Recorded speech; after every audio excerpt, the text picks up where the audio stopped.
Good morning students, GPN online class में आपका स्वागत है। प्रिय साथियों, यहाँ पिछले जो वीडियो है उसमें आपने देखा कि जो मानव तंत्र है जिसमें हम तंत्र का अध्ययन कर रहे थे, पाचन तंत्र। पाचन तंत्र के दो भाग थे, यानी पाचक अंग और पाचक ग्रंथियां। पाचक अंग में हमने सबसे पहले बात की आहार नाल। इसकी आहार नाल, तो आहार नाल क्या है? मुख से लेकर गुदा तक फैली हुई एक लंबी क्या है, नलिकाकार संरचना है। उसके विभिन्न जो भाग हैं उनका हम अध्ययन कर रहे थे। तो लास्ट वीडियो में हमने उसका डायग्राम बनाया था जो पाचन तंत्र है, तो उसको फिर से मैं दोहरा रहा हूँ एक बार डायग्राम को। तो सभी स्टूडेंट डायग्राम को अपने साथ साथ मेरे साथ साथ बनाते चले।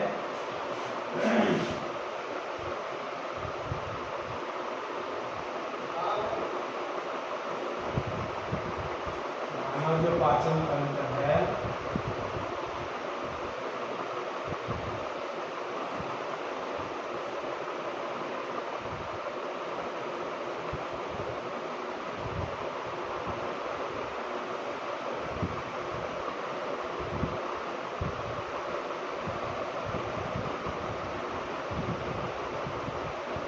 मानव पाचन तंत्र की संरचना कुछ इस प्रकार से होती है। यहाँ थैलेनुमा एक संरचना होती है। इस थैलेनुमा संरचना को आमाशय कहते हैं। क्या कहते हैं? आमाशय। यहाँ आमाशय एक विशेष प्रकार की संरचना के द्वारा बना है। उस विशेष प्रकार की जो संरचना है उसको कहा है। इसके बाद ये छोटी आंत से इस प्रकार से लास्ट वाला जो पार्ट है सैकुलस, जिसे रोटेंडस कहते हैं, फूली हुई संरचना है। इस फूली हुई संरचना से बड़ी आंत जुड़ी हुई होती है। कौन जुड़ती है? बड़ी आंत इससे जुड़ी हुई। तो यहाँ देखें, इस प्रकार से ये थोड़ी सी खुरदरी सी संरचना है बड़ी आंत की, जो इस प्रकार से होती है। इसका अंतिम जो पार्ट है गुदा के द्वारा खुलता है। यहाँ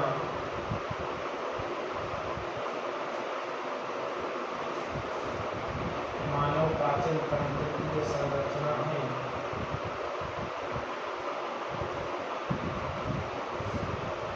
वो बड़ी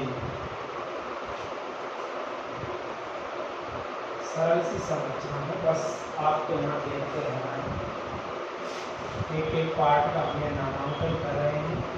ये लाल ग्रंथि है, लाल ग्रंथि।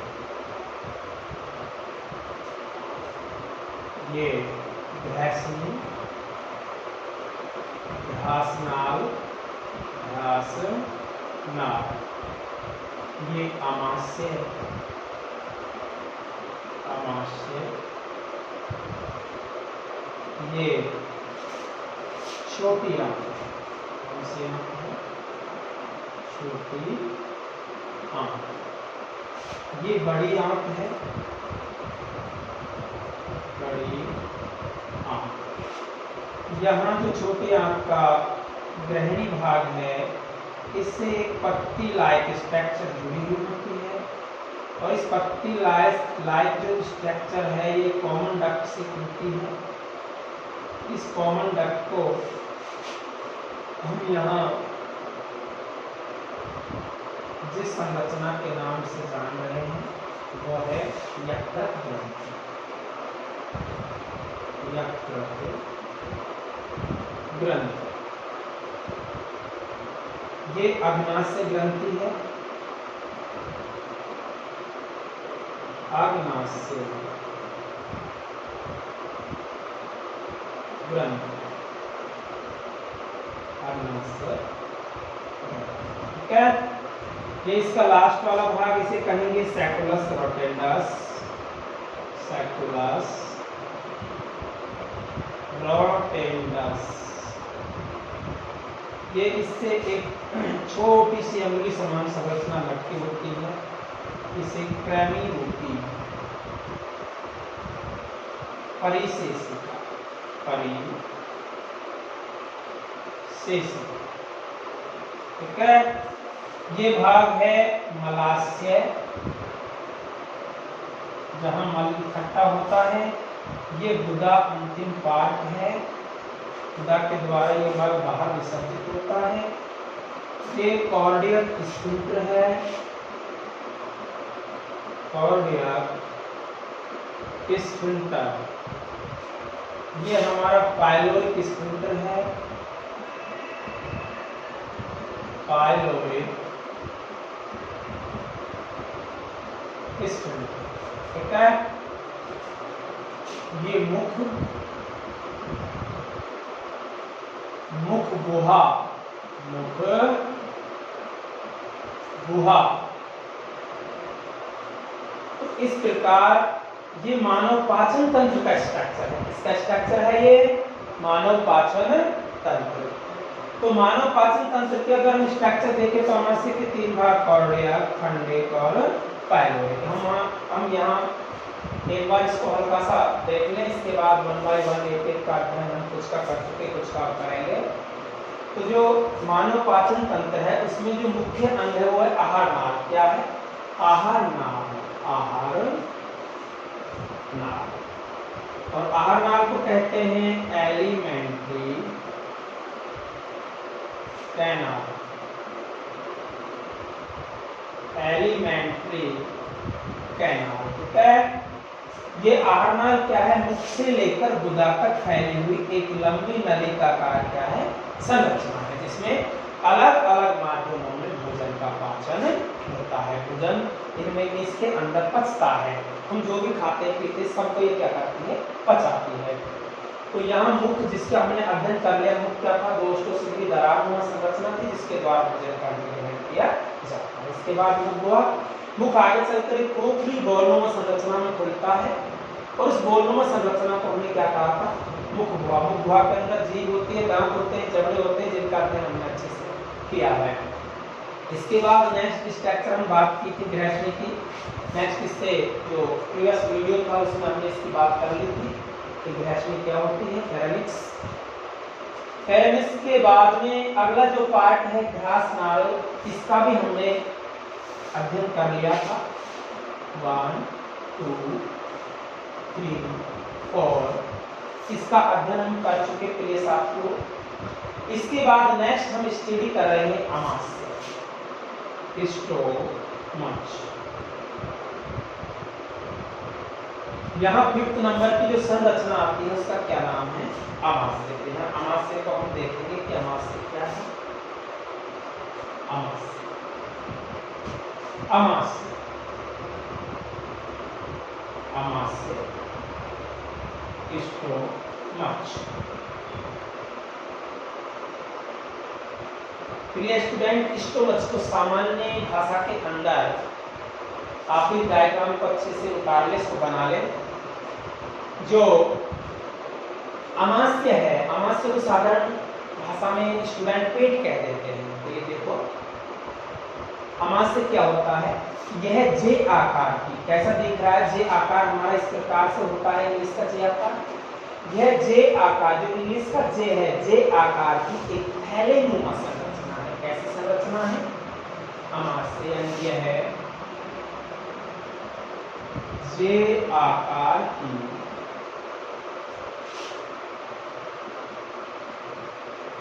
थैलेनुमा संरचना।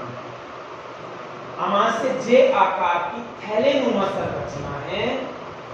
इसमें लगभग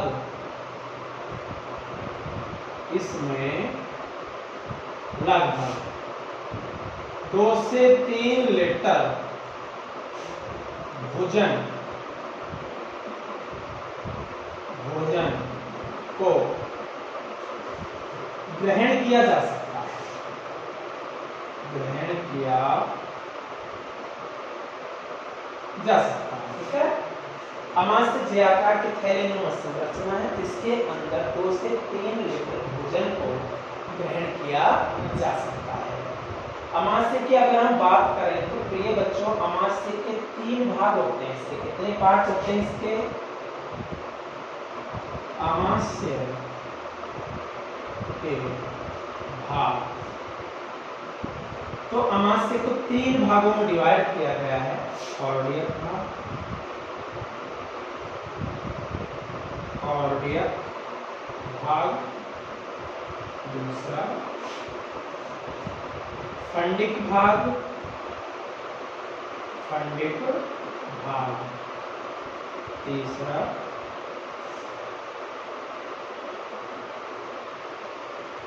पाइलोरिक भाग। ठीक है, कॉर्डियक भाग, फंडिक भाग और पाइलोरिक भाग। जो कॉर्डियक भाग है यह है सिरमी एवं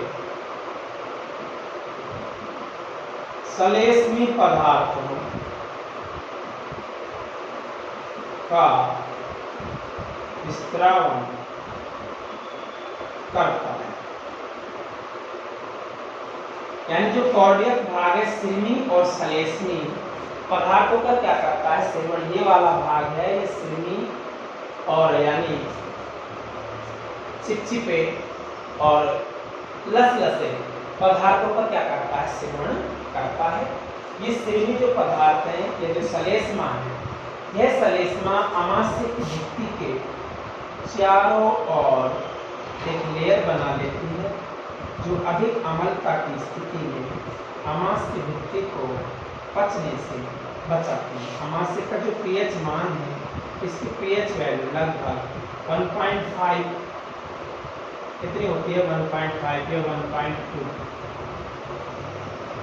1.5 या 1.2 इसकी वैल्यू है। प्रबल अम्लीय होता है। अमाशय जो पीएच मान कैसा होता है?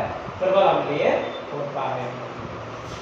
यहाँ एक संरचना थी, उसको हमने नाम दिया था लुडगी। यानी जब भोजन है दांतों द्वारा उसको काट दिया जाएगा, जीभ द्वारा उसको बाहर निकलने से रोका जाएगा, लार ग्रंथि द्वारा लार का सेवन कर दिया जाएगा, और जो भोजन वो किसमें सन जाएगा? लार के अंदर यहाँ सन जाएगा। भोजन लार के अंदर सनने के बाद जीभ लार को भोजन के अंदर मिला देती है, मेल्ट कर देती है, और मिलाने के बाद में जो एक ठोस संरचना बनती है उसे कहेंगे लुडगी। क्या कहेंगे? लुडगी। ठीक है, तो इसमें सिरमी और सलेस्मी पदार्थों का स्राव होता है बच्चों। ठीक है, इसके बाद में जो सेकंड नंबर का भाग है इसका, वो है फंडिक। क्या है? फंडिक। तो ये इसका सबसे बड़ा भाग। सबसे पहले जो भोजन आकर गिरता है अमाशय के अंदर, वो कौन से पार्ट में गिरता है? कॉर्डियक भाग में गिरता है। यह जो कॉर्डियक भाग है, यह घैषणी और जो अमाशय है, अमाशय का कॉर्डियक भाग एक विशेष प्रकार की संरचना द्वारा यह जुड़ता है, उसे कहते हैं कॉर्डियक स्फिंक्टर। यानी अमाशय के अंदर 2 प्रकार की अवरोधनी होती है। ठीक है, ये तो है आगम अवरोधनी, और ये दूसरी को कहेंगे निर्गम अवरोधनी। तो देखो ये कैसे होती है, पहले इसके 3 पार्टों का अध्ययन करते हैं। जो फंडिक भाग है ये अमाशय का सबसे बड़ा भाग है। कैसा है? सबसे बड़ा भाग। ठीक है, सबसे बड़ा भाग है एवं मध्य वाला भाग है। सबसे बड़ा तो है ही, साथ में कौन सा भाग है? मध्य वाला भाग है। भाग है यानी कॉर्डियक के बाद जो भोजन है वो किसमें आएगा? फंडिक में आएगा। इस फंडिक भाग के अंदर विभिन्न प्रकार के जो एंजाइम्स हैं उनका इसके अंदर सेवन होता है। इसके अलावा इसमें कुछ ग्रंथियां भी पाई जाती हैं जो किसका सेवन करती है? जठर रस का सेवन करती है। किसका करती है? जठर रस। अमाशय के अंदर कुछ ग्रंथियां पाई जाती हैं जैसे अम्लजन ग्रंथि, अम्लजन ग्रंथि। इसके अलावा जो दूसरी ग्रंथि है वो बच्चों, अम्लजन ग्रंथि को हम जाइमोजेनिक ग्रंथि के नाम से भी जानते हैं। इसके द्वारा एक अम्लीय पदार्थ का सेवन किया जाता है। किसका सेवन किया जाता है? अम्लीय पदार्थ, जिसको बोलते हैं क्या? HCl। ठीक है। और दूसरी जो भाग है वो है इसका पैराइटल भाग। दूसरा भाग कौन सा है? पैराइटल भाग। एक तो अम्लजन है, यानी अम्लजन बोले तो जाइमोजेनिक पार्ट है, और जाइमोजेनिक के अलावा एक पार्ट और है जिसे कहते हैं पैराइटल पार्ट। तो इसके द्वारा एक प्रकार का जो हार्मोन है उसका सेवन किया जाता है, जो हमारे पाचन के अंदर क्या करता है? मदद करता है। तो यहाँ आपने देखा कि अमाशय के अंदर दो प्रकार की ग्रंथियां थी। ये सबसे बड़ा जो भाग है बीच वाला होता है, इसे हम फंडिक कह रहे हैं। एक तो है इसमें अम्लजन कोशिकाएं और एक है इसमें पैराइटल कोशिकाएं। ठीक है। तो तीसरा जो भाग है उसकी हम बात करते हैं। यह भाग छोटी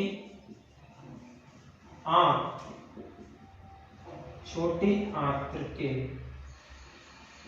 पास वाला भाग है। पास वाला क्या है? भाग है। यानी ये छोटी आंत्र के कैसा भाग है बच्चों? पास वाला भाग है।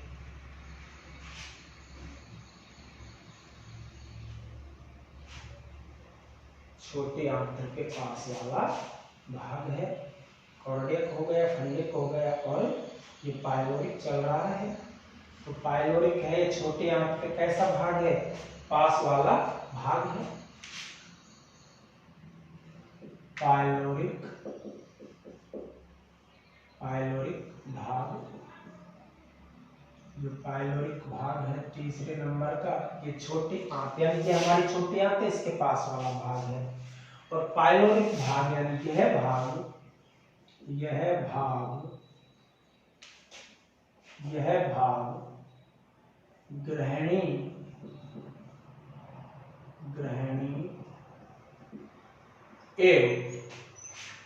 ग्रहणी एवं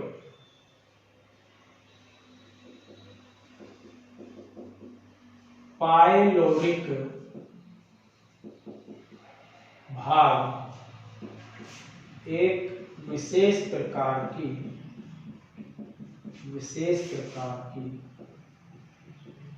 संरचना द्वारा जुड़े होते हैं। विशेष प्रकार के संरचना द्वारा जुड़े होते हैं, जिसे पाइलोरिक स्फिंक्टर कहते हैं। क्या कहते हैं इसे? पाइलोरिक स्फिंक्टर कहते हैं। यानी यहां देखें, यह हमारा पाइलोरिक भाग है। अमाशय का तीसरा जो भाग है, यह भी श्लेष्मी और सलेष्मी पदार्थों को क्या करता है? सेवन करता है। और ये जो भाग है,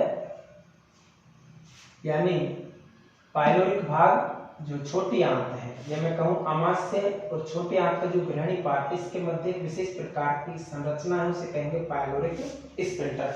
इस स्फिंक्टर के द्वारा ये दोनों पार्ट आपस में एक दूसरे से क्या है? जुड़े हुए हैं। उसे हम पाइलोरिक स्फिंक्टर के नाम से जान रहे हैं। यहाँ इस अवरोधिनी का क्या काम है? यहाँ प्रिय विद्यार्थियों, जब भोजन अमाशय में आ जाता है तो यहाँ दो स्फिंक्टर लगे हुए हैं। पहला स्फिंक्टर है कॉर्डियक स्फिंक्टर। यह है जो ये लुब्धि है, इसको अमाशय में तो आने देता है, लेकिन अमाशय से वापस ग्रास नाल में नहीं जाने देता। तो ये कौन सा स्फिंक्टर की बात चल रही है? Cardiac sphincter. सेकंड जो स्फिंक्टर है वो है पाइलोरिक स्फिंक्टर। ये क्या करता है कि यहां से जो काइम है, काइम को छोटी आंत्र में अपने हिसाब से यानी एक नियंत्रित गति से धीरे धीरे निकलने देता है, एक साथ नहीं, क्योंकि यहाँ भोजन पचेगा, पचने के बाद वो किस में आएगा, ग्रहणी, छोटी आंत का जो भाग है ग्रहणी उसमें आएगा। तो यहाँ भोजन को धीरे धीरे पाइलोरिक स्फिंक्टर यहाँ से छोड़ता है, लेकिन वापस ग्रहणी से भोजन को आमाशय में नहीं जाने देता है। ये कार्य कौन करता है, पाइलोरिक स्फिंक्टर इस कार्य को करता है। ठीक है, तो इस भाग के द्वारा भी सिरमी और सलेस्मी यानी पाइलोरिक भाग के द्वारा भी सिरमी एवं सलेस्मी पदार्थों का स्त्रावण किया जाता है, यानी ये जो भाग है इसके द्वारा भी किसका सेवन किया जाता है, सिरमी और सलेस्मी पदार्थों का सेवन किया जाता है। इससे पहले वाला जो पार्ट था जिसकी हम बात कर रहे थे, जो कार्डियक भाग है, इसके द्वारा भी सिरमी और जो सलेस्मी पदार्थ उनका क्या किया गया था, सेवन किया गया था। तो यहाँ दो पार्ट ऐसे हो गए जिनसे सिरमी और सलेस्मी पदार्थों का स्राव किया जाता है, कार्डियक पार्ट और एक पाइलोरिक पार्ट। लेकिन जो फंडिक पार्ट है इसमें जो भोजन है इसका अधिकांश पाचन यहाँ कहाँ होता है, फंडिक में होता है। अभी जो श्लेष्मा है, ये श्लेष्मा है, ये क्या करती है प्रिय विद्यार्थियों, कभी कभी क्या होता है, अपच की स्थिति हो जाती है, यानी भोजन है जो पचता नहीं है। तो भोजन जब पचता नहीं है तो भोजन की अम्लता क्या होती है, हमारे आमाशय के अंदर बढ़ जाती है।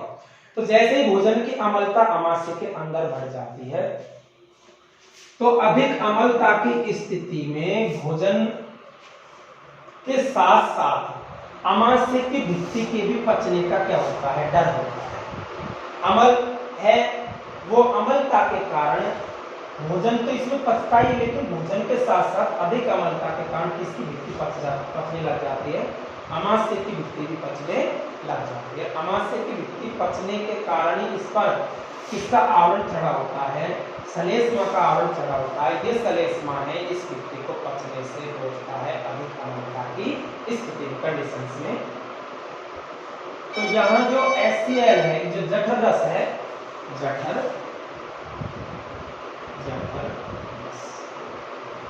रस के अंदर, यानी जठर रस बोले तो आमाशय की भित्ति द्वारा भी कुछ रसों का सेवन किया जाता है, उन्हें जठर रस कहते हैं।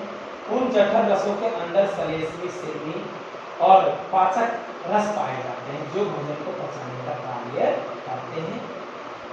उसके अंदर किस किस प्रकार से भोजन पचता है, हम जब भोजन का पाचन पढ़ेंगे तो वहाँ केवल हम पार्टों को डिस्कशन कर रहे हैं कि किस प्रकार से हमारे पार्ट होते हैं। तीन भाग आपने देखे, जो आकार की थैलेनुमा संरचना थी, कार्डियक, फंडिक और पाइलोरिक, कैसे कैसे इन्होंने पदार्थों का सेवन किया था। यानी अम्लजन कोशिकाएं होती हैं और दूसरी जो पैराइटल कोशिकाएं होती हैं। ठीक है, इसके बाद नेक्स्ट पार्ट हम बात करते हैं जो आमाशय है। आमाशय के बाद भोजन अगली संरचना में जाता है, वो कौन सी संरचना है।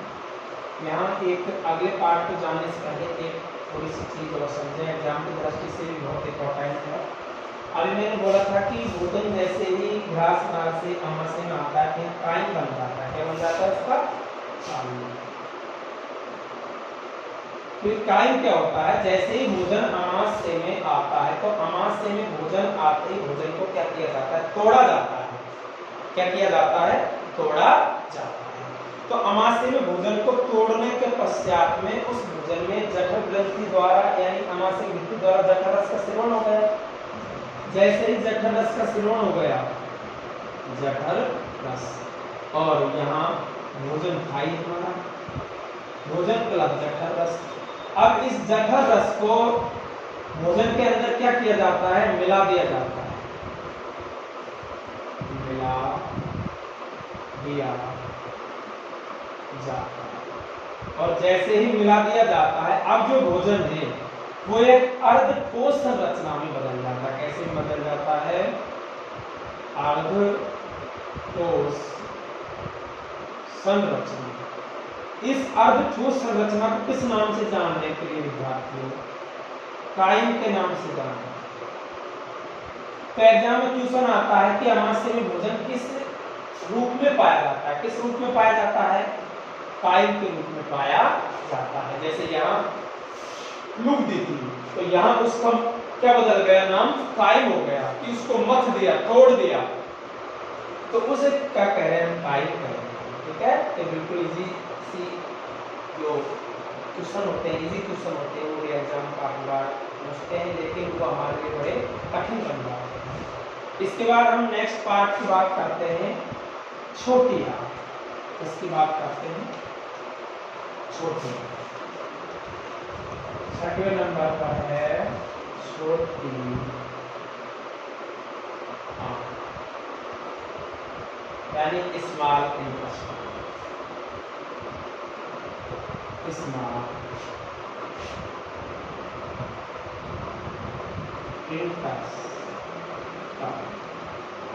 स्मॉल इंटेस्टाइन, छोटी।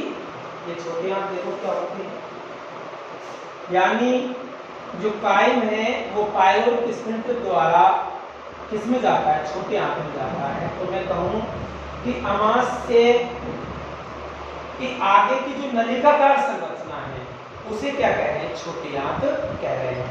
यह जो नलिकाकार संरचना है, इसमें जो भोजन है वो अमाशय से ही प्रवेश करता है। किसके द्वारा? पाइलोरिक स्फिंक्टर के द्वारा। तो छोटी आंत यह लगभग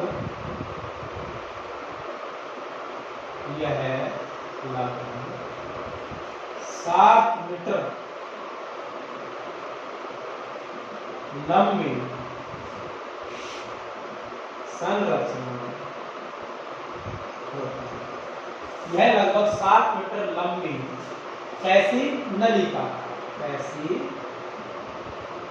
नलिका, ठीक है।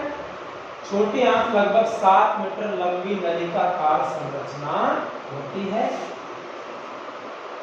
इसके 3 भाग होते हैं, ग्रहणी, दूसरा मध्यांत्र और तीसरा सेशांत्र। ठीक है। डुडेनम, जेजुनम और इलियम।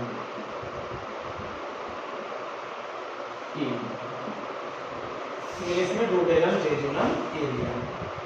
सबसे पहले भोजन किसमें आता है? ग्रहणी भाग में आता है। इसमें आता है, ग्रहणी भाग के अंदर आता है। तो जो ग्रहणी भाग है यह लगभग 30 सेंटीमीटर लंबी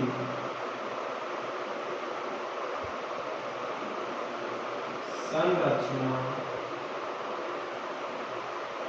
होती है। ठीक है। जो मध्यांत्र है यह कितनी होता है? लगभग 2.6 मीटर लंबी संरचना होती है। 2.6 मीटर लंबी संरचना होती है और यह लगभग 3.6 मीटर लंबी संरचना होती है। ठीक है।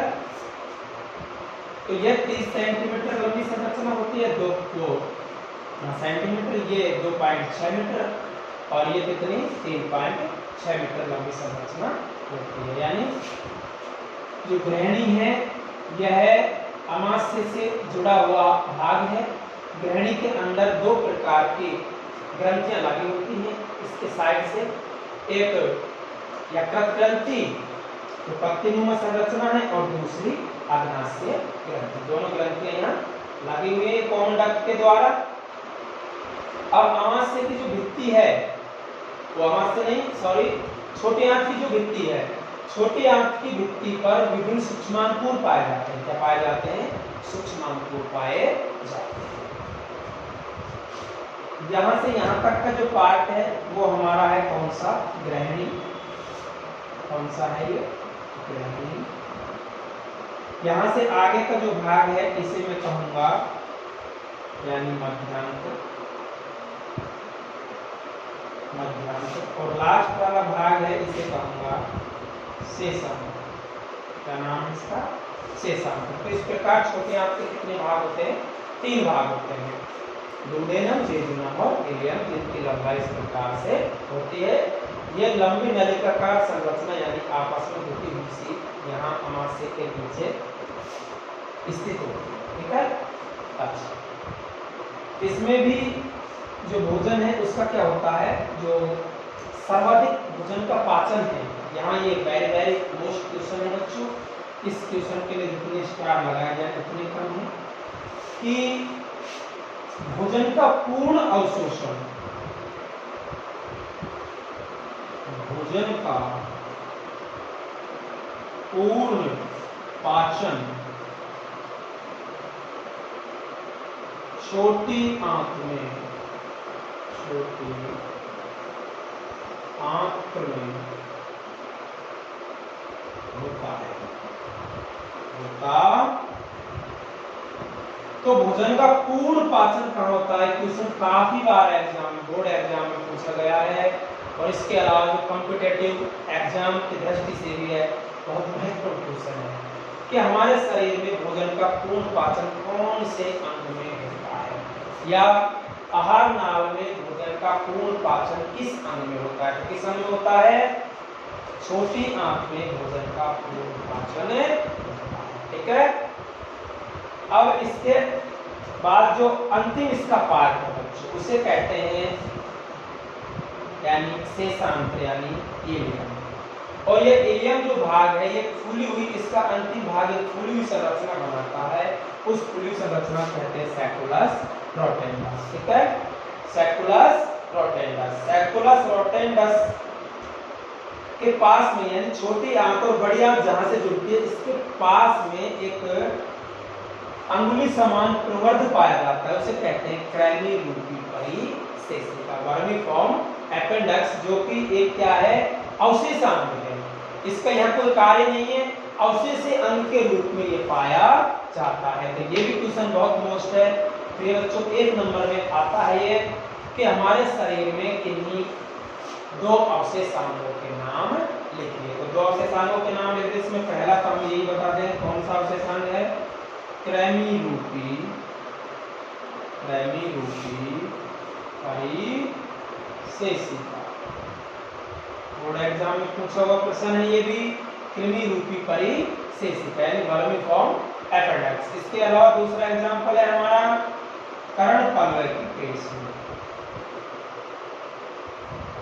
कर्णपालव की पेशी, ये जो कर्णपालव की पेशियां होती हैं, ये भी किसका उदाहरण है, अवशेषी अंगों का।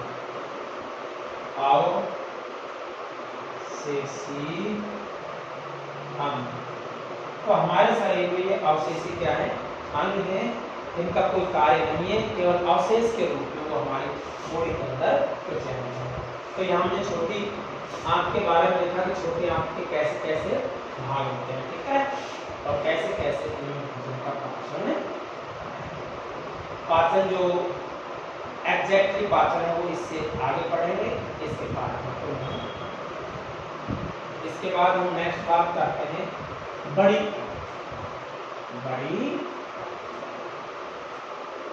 आंत को यहाँ देखें, यानी छोटी आंत से जो आगे का इसका भाग है, इससे छोटी आंत से अगला जो पार्ट है वो किसके नाम से जाना जाता है, बड़ी आंत के नाम से जाना जाता है।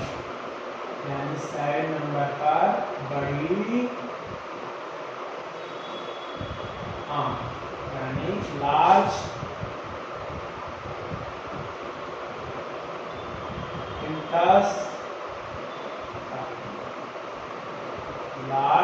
इंटेस्टाइन, बड़ी आंत। यह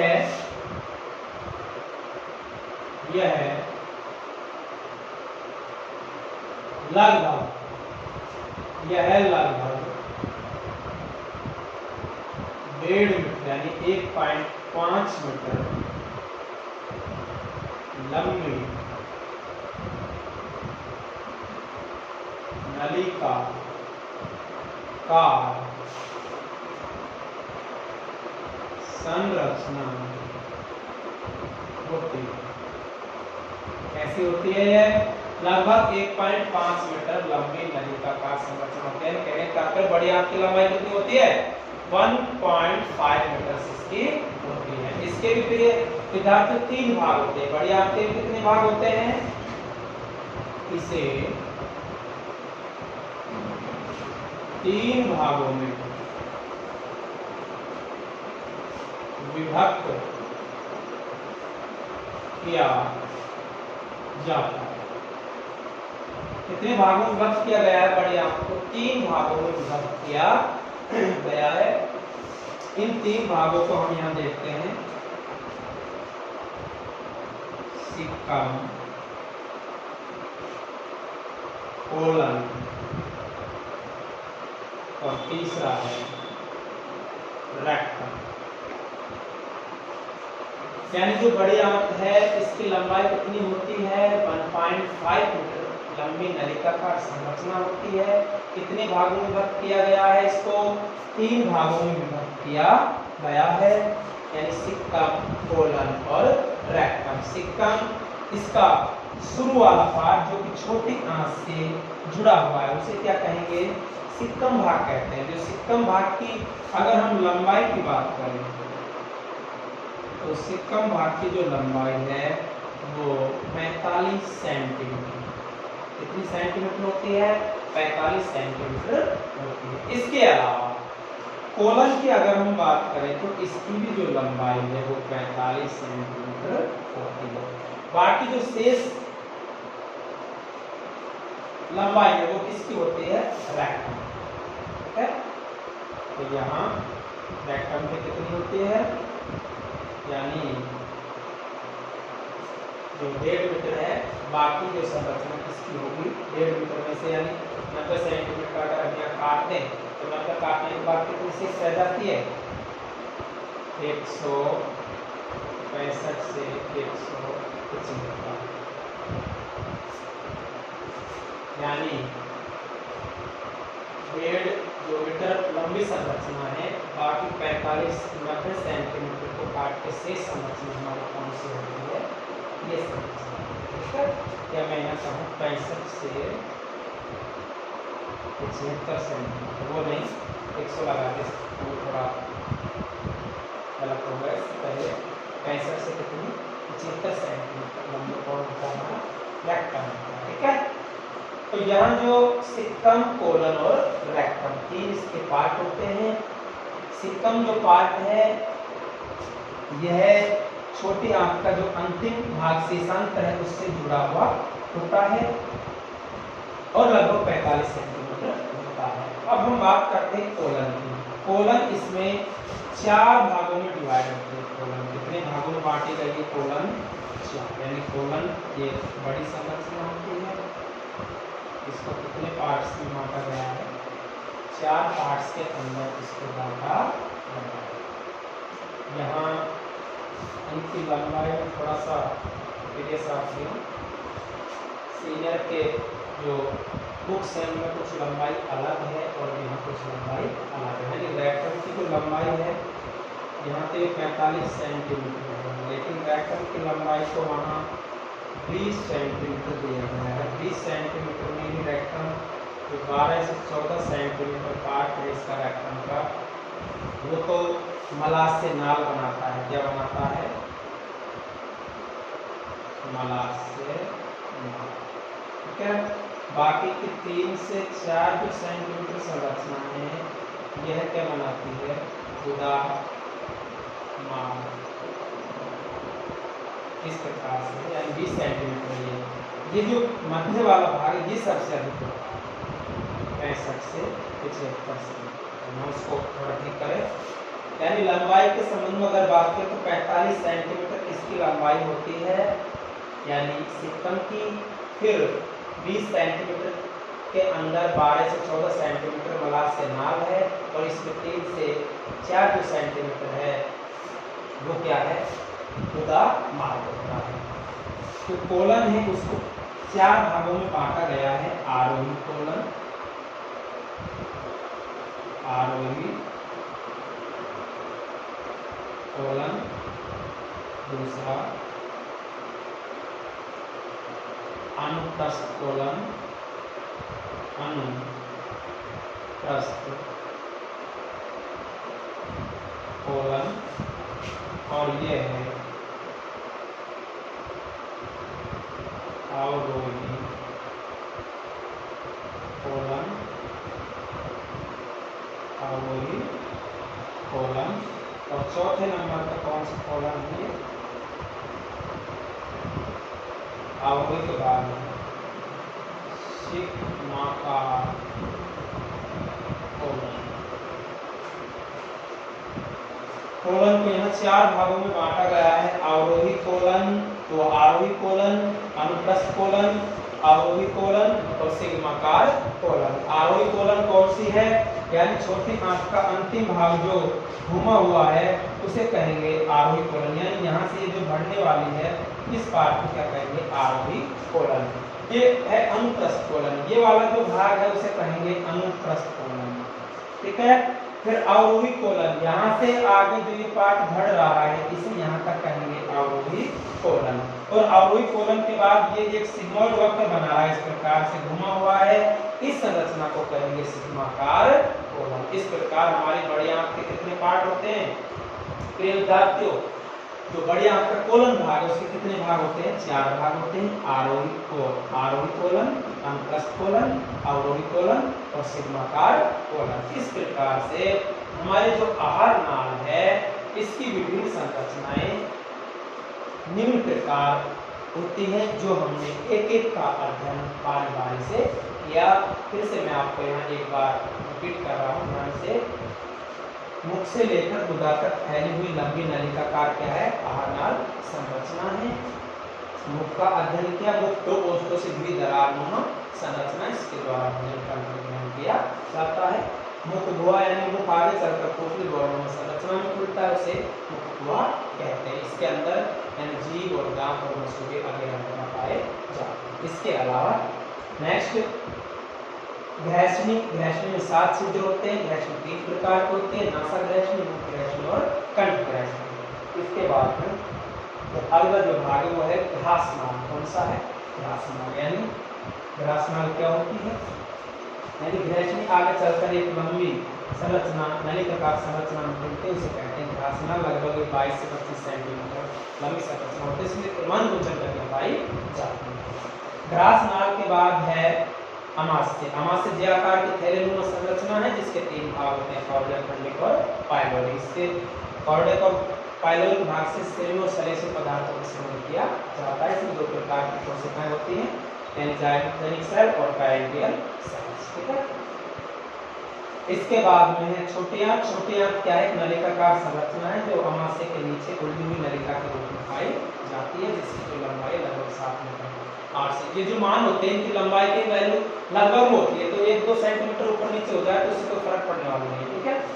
तो यहाँ 7 से 8 सेंटीमीटर क्या है लंबी नलिकाकार संरचना, इसके 3 भाग है छोटी आंत के, यानी ग्रहणी, मध्यांतर और शेषांतर, डेड्यूनम और डुडेनम, जेजुनम और इलियम। इसके बाद में नेक्स्ट पार्ट है जो कौन सा है, बड़ी आंत है।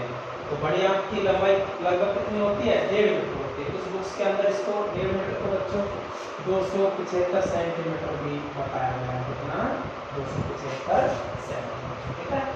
तो लेकिन आपके 10th क्लास में 1.5 मीटर हम 1.5 मीटर ही कर लेंगे। इसके भी 3 पार्ट होते हैं, सिक्टम, कोलन और रेक्टम। ये जो तीनों पार्ट है इनमें से ये सबसे बड़ा पार्ट होता है कोलन, जो 4 भागों में बांटा हुआ है, आरोही कोलन, अनुप्रस्थ कोलन, अवरोही कोलन और सिग्माकार कोलन। और लास्ट में है मलाशय। मलाशय 20 सेंटीमीटर, जिसमें 12 से 14 सेंटीमीटर मलाशय नाल होती है और 3 से 4 सेंटीमीटर गुदा मार्ग पाया जाता है। इस प्रकार हमारे आहार नाल का एक जो पोर्शन कंप्लीट होता है। नेक्स्ट जो वीडियो है उसके अंदर हम पढ़ेंगे कि आहार नाल का जो दूसरा पार्ट है यानी जो पाचक ग्रंथियां हैं उनको हम यहाँ देखेंगे। Thank you.